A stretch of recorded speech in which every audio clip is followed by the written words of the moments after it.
Big boss Malayalam season 6 ഇന്ന് ഞായറാഴ്ചയാണ്. സാധാരണ ഇന്ന് ലാലേട്ടൻ്റെ എപ്പിസോഡാണ് നടക്കേണ്ടിയിരുന്നത്. പക്ഷേ ഞായറാഴ്ച മാറ്റി നാളെയും മറ്റന്നാളുമാണ് ലാലേട്ടൻ്റെ എപ്പിസോഡ് നടക്കുന്നത്. ലാലേട്ടൻ്റെ ബർത്ത്ഡേ പ്രമാണിച്ച് അങ്ങനെയാണ് നടക്കുന്നത്.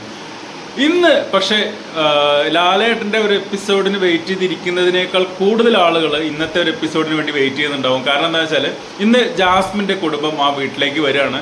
നമ്മൾ അറിഞ്ഞിരുന്നു ചില കാര്യങ്ങൾ, ഫോട്ടോ മാറ്റുന്നുണ്ട് ഗബ്രിയുടെ, അതേപോലെ മാല മാറ്റുന്നുണ്ട് എന്നുള്ളതെല്ലാം.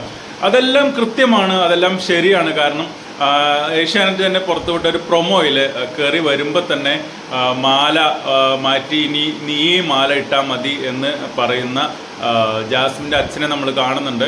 അപ്പോൾ തീർച്ചയായിട്ടും കട്ടക്കലിപ്പിൽ തന്നെയാണ് ജാസ്മിൻ്റെ ഫാമിലി വന്നിട്ടുള്ളത്. ഇനി ഉമ്മയുടെ പെരുമാറ്റം എങ്ങനെയായിരിക്കും തുടർന്ന് അങ്ങോട്ട് എന്നുള്ളത് നമുക്ക് പറയാനായിട്ട് പറ്റില്ല. എന്തായാലും മാലയുടെ കാര്യത്തിൽ കൃത്യമായി തന്നെ ഏഷ്യാനെറ്റ് അവിടെ കാണിച്ചിട്ടുണ്ട്. ഇനി ബിഗ് ബോസിൽ നിന്ന് ഇറങ്ങുന്നത് വരെ ഈ മാല ഇട്ടാൽ മതി എന്ന് പറഞ്ഞുകൊണ്ട് ജാസ്മിൻ്റെ കഴുത്തിലെ മാല ഊരി മാറ്റി പുതിയ മാല ഇട്ട് കൊടുക്കുന്നത് നമ്മുടെ പ്രൊമോയിൽ വരെ കാണിച്ചിട്ടുണ്ട്. അപ്പോൾ എന്തൊക്കെയോ സംഭവങ്ങൾ അവിടെ നടക്കുന്നുണ്ട് എന്നുള്ള കാര്യങ്ങൾ